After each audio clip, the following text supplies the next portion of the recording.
Hello friends, ಎಲ್ರಿಗೂ ನಮಸ್ಕಾರ. ನಾನು ನಿಮ್ಮ ನೈಟು. ನೀವು ನೋಡ್ತಾ ಇದ್ದಾರೆ ನನ್ನ ಫಸ್ಟ್ ಯೂಟ್ಯೂಬ್ ಚಾನಲ್ನ ಮೋಟೋ ಬ್ಲಾಗಿಂಗ್ ವಿಡಿಯೋ. ಬನ್ನಿ, ನಾವು ಈಗ ಗಾಡಿ ಓಡಿಸ್ತಾನೆ ಮಿಕ್ಕಿದ್ದೆಲ್ಲ ಡೀಟೇಲ್ಸ್ನ ಮಾತಾಡೋಣ. ನನ್ನ ಇಂಟ್ರಡಕ್ಷನ್, ನಮ್ಮ ಗಾಡಿ ಯಾವಾಗ ಓಡಿಸ್ತೀನಿ, ನಾನು ಈಗ ಎಲ್ಲಿ ಹೋಗ್ತೀನಿ, ನಾನು ಏನು ಮಾಡ್ತೀನಿ, ಎಲ್ಲಾನು ನಾನು ನೆಕ್ಸ್ಟ್ ಗಾಡಿ ಓಡಿಸ್ತಾನೆ ನಾವು ಮಾತಾಡೋಣ ಅಂತ ಹೇಳ್ತಾ ಈ ವಿಡಿಯೋನ ಸ್ಟಾರ್ಟ್ ಮಾಡ್ತೀನಿ. ಫ್ರೆಂಡ್ಸ್, ಎಲ್ರಿಗೂ ಮತ್ತೊಮ್ಮೆ ನಮಸ್ಕಾರ. ನಾನೀಗ ನನ್ನ ಹತ್ರ ಯಾವ ಬೈಕ್ ಇದೆ ಅಂತ ಹೇಳೋದ್ರಿಂದ ಸ್ಟಾರ್ಟ್ ಮಾಡ್ತೀನಿ. ನನ್ನ ಹತ್ರ ಇರೋದು ಡ್ಯೂಕ್ 390 Gen 2. ನೀವು ನನ್ನ ಚಾನಲಲ್ಲಿ ನೆಕ್ಸ್ಟ್ ಏನೇ ವಿಡಿಯೋ ನೋಡಿದ್ರು ಇದೇ ಬೈಕಿಂದ ನಾನು ವಿಡಿಯೋ ಮಾಡ್ತೀನಿ. ನಿಮಗೆ ಫಸ್ಟ್ ಆಫ್ ಆಲ್ ಒಂದು ಡೌಟ್ ಬರುತ್ತೆ, ಏನಂದರೆ ಇವನೇನಪ್ಪ ಮೊದಲನೇ ವಿಡಿಯೋನೇ ನೈಟ್ ಸ್ಟಾರ್ಟ್ ಮಾಡಿದ್ದಾನೆ ಅಂತ. ಇದಕ್ಕೊಂದು ಮುಖ್ಯವಾದ ರೀಸನ್ ಏನಂದರೆ ಏನೂ ಇಲ್ಲ. ನಾನು ಆ್ಯಕ್ಚುಲಿ ನಾನು ನೈಟೇ ತುಂಬ ಇಷ್ಟಪಡ್ತೀನಿ ಡೇಗಿಂತ. ಸೊ ಅದರಿಂದ ನನ್ನ ವಿಡಿಯೋನ ಫಸ್ಟು ನಾನು ನೈಟ್ ಅಂತಲೇ ನೈಟಿಂದಾನೇ ಸ್ಟಾರ್ಟ್ ಮಾಡಬೇಕು ಅಂತ ಅನ್ನಿಸ್ತು. ಅದರಿಂದ ನಾನು ನೈಟ್ಗೆ ಸ್ಟಾರ್ಟ್ ಮಾಡಿದ್ದೀನಿ.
ಸಾರಿ, ಆ್ಯಕ್ಚುಲಿ ನಿಮ್ಗೊಂದು ವಿಷಯ ತಿಳಿಸ್ಬೇಕು ಅಂತ ಮತ್ತೆ ನಾನು ಮಾತಾಡ್ತಾ ಇದ್ದೀನಿ. ಏನಂದರೆ ಆ್ಯಕ್ಚುಲಿ ಇವಾಗ ನಾನು ಏನು ಮಾತಾಡ್ತಾ ಇದ್ದೀನೋ ಅದು ಒರಿಜಿನಲ್ ಆಡಿಯೋ ಅಲ್ಲ. ಒರಿಜಿನಲ್ ಆಡಿಯೋ ಅಲ್ಲ ಅಂದರೆ ಏನಂದರೆ ವೀಡಿಯೋದಲ್ಲಿ ನೀವೇನು ವೀಡಿಯೋ ನೋಡ್ತಾ ಇದ್ದೀರಾ ಈಗ, ಆ ವೀಡಿಯೋದು ಒರಿಜಿನಲ್ ಆಡಿಯೋ ಅಲ್ಲ. ಇದನ್ನು ನಾನು ಸಪ್ರೇಟಾಗಿ ರೆಕಾರ್ಡ್ ಮಾಡ್ತಾ ಇದ್ದೀನಿ. ಏನಕ್ಕೆ ಅಂದರೆ ಇದು ವೀಡಿಯೋ ರನ್ ಆಗ್ತಾ ಇರಬೇಕಾದ್ರೆ ಮಿಡಲಲ್ಲಿ ಮೈಕ್ ಆಫ್ ಆಗಿಬಿಟ್ಟಿದೆ. ನಮಗೆ ಮೈಕ್ ಆಫ್ ಆಗಿರೋದು ನನಗೆ ಗೊತ್ತೇ ಆಗಲಿಲ್ಲ. ಅದನ್ನು ನಾನು ವೀಡಿಯೋ ಆ್ಯಕ್ಚುಲಿ ಎಡಿಟ್ ಮಾಡಬೇಕಾದ್ರೆ ನಾನು ನೋಡ್ತಾ ಇದ್ದೀನಿ ಇದು ಮೈಕ್ ಆಫ್ ಆಗಿದೆ. ಇವಾಗ ಆ್ಯಕ್ಚುಲಿ ಎಡಿಟ್ ಮಾಡ್ತಾ ಇರಬೇಕಾದ್ರೆ ಮೈಕ್ ಆಫ್ ಆಗಿರೋದು ಗೊತ್ತಾಗಿ ನಾನು ಇವಾಗ ಸಪ್ರೇಟಾಗಿ ಆಡಿಯೋ ರೆಕಾರ್ಡ್ ಮಾಡಿಕೊಂಡು ಅದನ್ನು ಹಾಕ್ಕೊಂಡು ಯೂಸ್ ಮಾಡ್ತಾಯಿದ್ದೀನಿ. ಆ ವಿಡಿಯೋದಲ್ಲಿ ಏನಾಯಿತು ಅಂದರೆ ನಾನು ವಿಡಿಯೋ ಪಾಸ್ ಆಗ್ತಾ ಇರಬೇಕಾದ್ರೆ ಮಿಡಲಲ್ಲಿ ಮೈಕ್ ಆಫ್ ಆಗಿದೆ. ಮೈಕ್ ಯಾವಾಗ ಆಫ್ ಆಯ್ತು ಅಂತ ನನಗೂ ಗೊತ್ತಿಲ್ಲ. ಅದಾಗಿದ್ದು ಸ್ವಲ್ಪ ಹೊತ್ತಾಗಿದ್ದಾದಮೇಲೆ ಬ್ಯಾಟ್ರಿ ಕೂಡ ವೀಕ್ ಆಗಿರುತ್ತೆ. ನಾನು ಬ್ಯಾಟ್ರಿ ಕೂಡ ಚೇಂಜ್ ಮಾಡಿಕೊಂಡು ಮೈಕ್ ಆನಲ್ಲಿದೆ ಅಂತಲೇ ವೀಡಿಯೋ ಮಾಡಿದ್ದೀನಿ. ಬಟ್ ಯಾವುದೂ ರೆಕಾರ್ಡ್ ಆಗಿರಲಿಲ್ಲ. ನಾನು ತುಂಬಾ ಹೇಳಿದ್ದೆ ಅದರಲ್ಲಿ.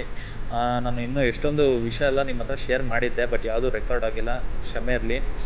ಬಟ್ ನಾನು ಆ ವಿಡಿಯೋದಲ್ಲಿ ಏನಾಯಿತು ಅಂದರೆ ನಾನು ದೊಡ್ಡಬಳ್ಳಾಪುರ ಹೈವೇಗೆ ಹೋಗ್ತಾಯಿದ್ದೆ. ನಿಮಗೆ ಗೊತ್ತು, ದೊಡ್ಡಬಳ್ಳಾಪುರ ಹೈವೇ ಹೋಗ್ತಾ ಇರಬೇಕಾದ್ರೆ ದೊಡ್ಡಬಳ್ಳಾಪುರ ರೀಚ್ ಆಗಿದ್ದು ನನಗೆ ಅಷ್ಟೊಂದು ಐಡಿಯಾ ಇರಲಿಲ್ಲ.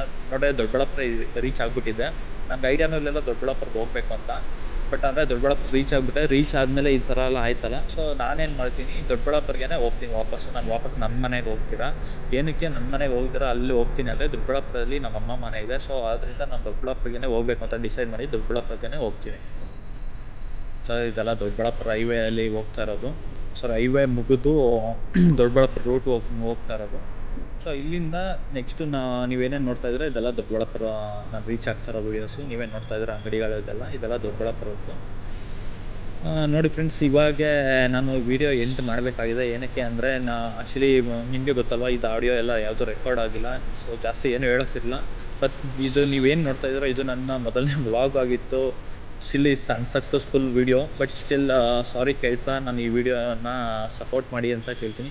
ಅಟ್ಲೀಸ್ಟ್ ನೀವು ಈ ವಿಡಿಯೋ ಸಪೋರ್ಟ್ ಮಾಡಿಲ್ಲ ಅಂದರೂ ಪರವಾಗಿಲ್ಲ, ನೆಕ್ಸ್ಟ್ ಅಪ್ಕಮಿಂಗ್ ಬರೋ ವೀಡಿಯೋಸಲ್ಲಿ ತುಂಬ ಶೇರ್ ಮಾಡಿ, ಸಪೋರ್ಟ್ ಮಾಡಿ ಅಂತ ಹೇಳ್ತಾ ನಾನು ಈ ವಿಡಿಯೋನ ಎಂಡ್ ಮಾಡಬೇಕಾಗುತ್ತೆ.